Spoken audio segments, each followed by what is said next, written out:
Hello, Esperars here. Making a little video just about, well, straight razors pretty much. A couple friends of mine are starting out. I'm just going to show some basics right off the bat. I've already prepped some stuff. Got brush soaking, 28mm silver tip badger, Cocobolo handle, Tabic shave soap. Normally I let my brush my soap soak, about 5 minutes, 10 minutes before I actually shave. Try to just let that brush absorb some moisture. Some of my shave stuff, it's pretty sad. Alum block, soaps, soap in the cup, soap up there, Bay Rum collection, another brush, 24mm silver tip that I already finished.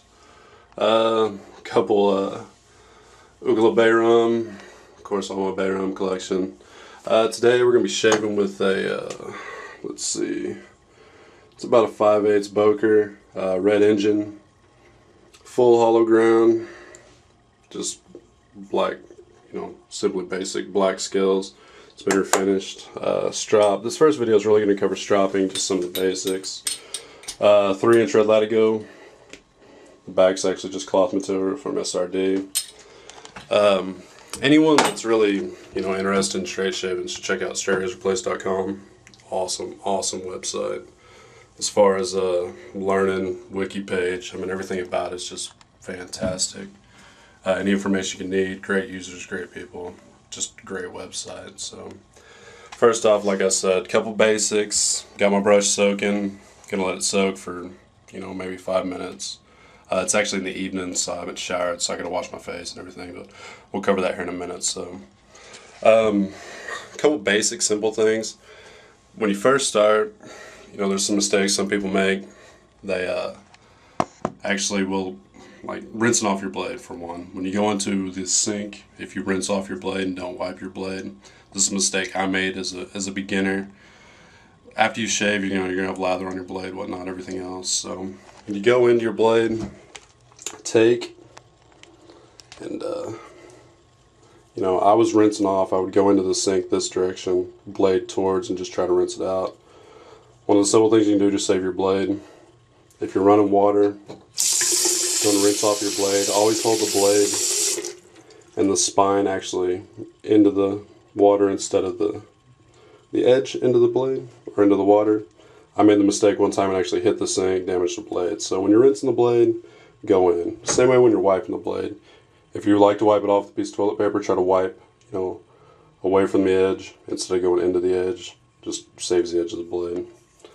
Another thing, it's just, basic steps. It's like when you're stropping, always rolling the spine, which we'll get to that here in just a second. So, I guess actually where everything's soaking, I always like to go ahead and strop my razor. Some people lather up, then strop the razor. I prefer to strop first. While my brush is soaking, it just gets it out of the way. So, cover that real quick. I always hang my strops, so hopefully I can get a good angle and we can see this. Strop hangs just from a clip underneath my cabinet there. Cloth side first. Everyone's like, this is kind of a debatable subject, but some people like pull it as tight as you can. I don't like to pull it as tight as I can just because it gives me some feedback on the razor. Having feedback on the razor, if you get it pulled tight, you might be pressing too hard with your hand this way and actually pressing into the strop too hard. If you press into the strop too hard, the edge of the strop will actually roll around the edge of the blade and causes it to dull. So I always like to leave just a little bit of tension or just a little bit of slack, not too much tension.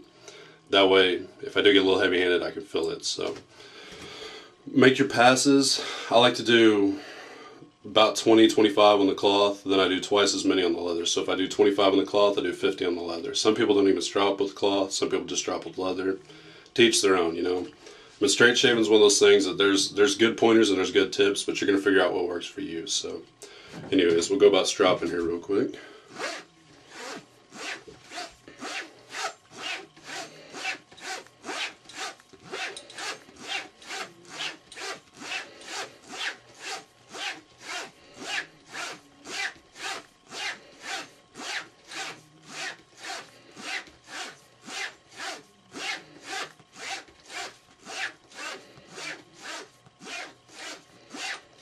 There's 25 passes. Each pass is, one pass consists of down and back. You notice when I roll, I always roll on the spine. You never lift up and roll across the edge of the razor because you'll end up cutting your strop and dulling the razor. So when you roll, always roll on the spine and then go back. Like I said, down and back is one pass. So that was 25. Flip over onto the leather. And I'm going to show you a little trick with the leather actually that I picked up. If your leather's kind of smooth, and actually to keep it nice and supple, take with the palm of your hand, make passes. Make them quick. You'll actually warm up the leather. You'll feel it get warm. And you know, normally I'll do like 25 with one hand, switch hands, do 25 with the other hand. Just switch it up. So it's just keeps it soft and actually adds a little bit of draw to the strop. Kind of keeps it nice and supple. That, and it absorbs oils from your hand naturally, so it helps condition the leather. So like I said a minute ago, 25 on the cloth, so I'm going to do 50 on the leather. So this is a 3-inch strop, so I don't really have to do X patterns on it. I can just use straight down and back passes. Once again, you know, not too much tension. I mean, I don't have it to where it's floppy, but I keep it, and then I can feel the weight of my razor on it. And I know if I'm pushing a little too hard because you can feel it give. So I just kind of float the razor across the top, always keeping the spine and the edge in contact. That way you don't roll the edge. If you lift the spine up, you roll the edge. If you roll the edge of the razor, your razor will be dull, it'll pull hair. You'll hate life when you shave. After shaving, the Allen block will kick your ass, trust me. So just light passes, always keeping the spine and the edge in contact.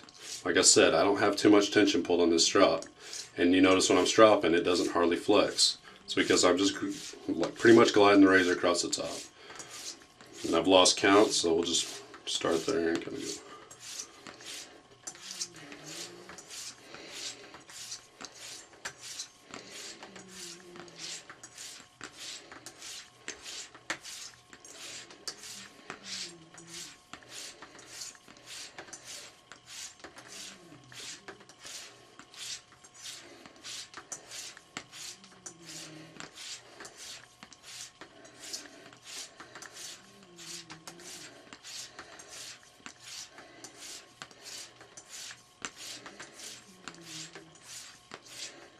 Once again, light passes, always rolling on the spine. And I kind of keep a quick momentum, quick tempo. Just always rolling on the spine. And like my loops, I have D-rings on the end, but I still hold barber style. Just feels better for me. And you know, there's a lot of stuff you kind of figure out on your own, what works on your own. Real light passes. And on a hollow ground razor, you can actually, you know, you can hear when the edge is in contact. If you come up, there's a dull sound. But if the edge is in contact, you can actually hear it. So. And the edge on these razors is most of the time fine enough you can actually bend the steel with your fingernails. So you can imagine if you get a little heavy-handed and lift that spine up and actually come across on the spine, or lift the spine up and come across on the edge, you will round the edge. It will dull your razor. That's where a lot of new people get into trouble because they don't know how to properly strop. So, and hopefully, Mr. Tim and Phil, this will help you a little bit with your stropping technique. So, anyways, we're done stropping. This razor has actually just been honed on a cuticle. I've been on a one cutty honing method, one cutty honing kick here lately, so we've honed this one actually just here recently. I think, well hell, this will be the first shave with it, besides my shave test with it after I honed it. So she's pretty sharp. I don't know if I'll be able to get it in focus, but find a hair, we'll pop a hair on it. That one popped. Go to the center, that one popped. Go to the edge, that one popped. Oh, that was, well, never mind, it did pop. Anyways.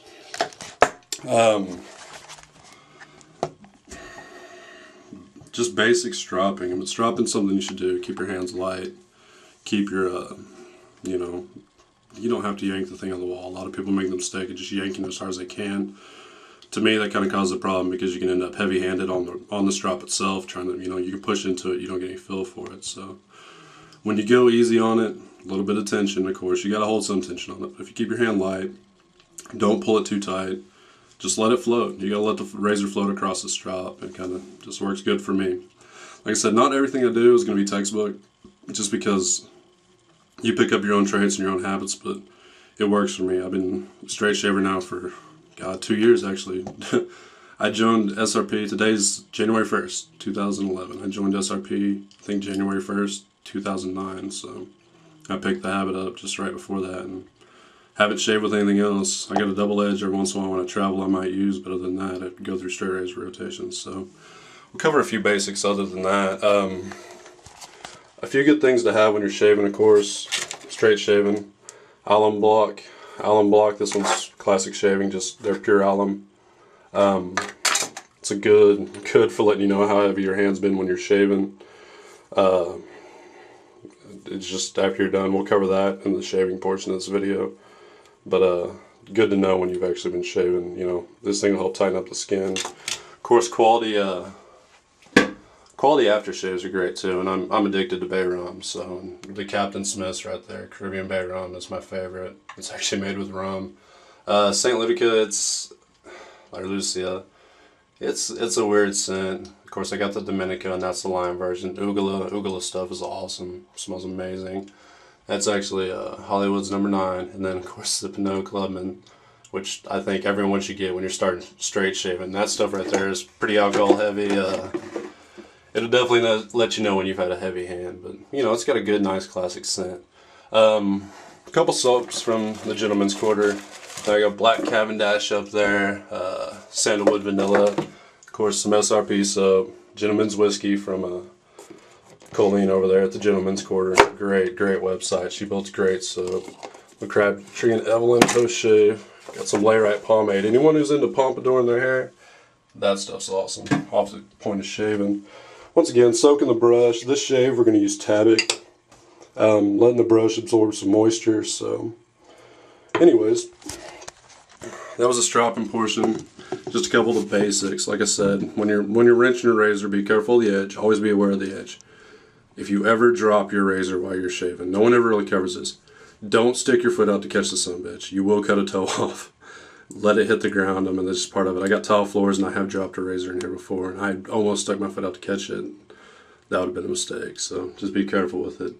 Another thing is, have a spot, you know, when you first start, try to get yourself secluded. I have a very small bathroom here. My house was built in 1937. This is a little tiny bathroom. One of the only few in my house that actually have electricity, so a lot of my wife's stuff in here, but we do good. So, for now, this will work. Next video will be shaving, so we'll go through that. Anyways, take care. Like I said, straight shaving, straightrazorplace.com. From there, you can go anywhere. I mean, it's a great site, a lot of great information. Anyways, until then, take care.